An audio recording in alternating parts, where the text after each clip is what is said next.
রাত বাজে 10টা। এখন আমাদের ডিউটি চলতেছে।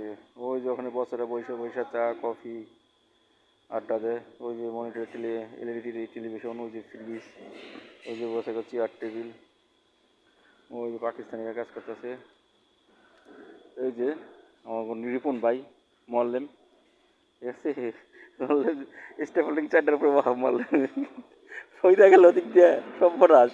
এটা এটা বক্স ধরে বেরো না, বিশ্বাস লাইসেন্স নেবে বুঝো নাকি মোয়াল্লেম রিপন ভাই। আর ওই যে একটা নকশা আইছি, ওটার কাজ হইব।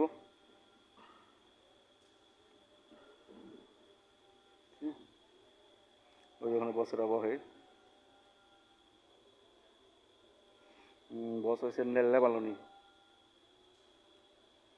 এটা আমাদের মোয়াল্লেমে দেখেন, মোয়াল্লেমে দেখেন, নবগঞ্জ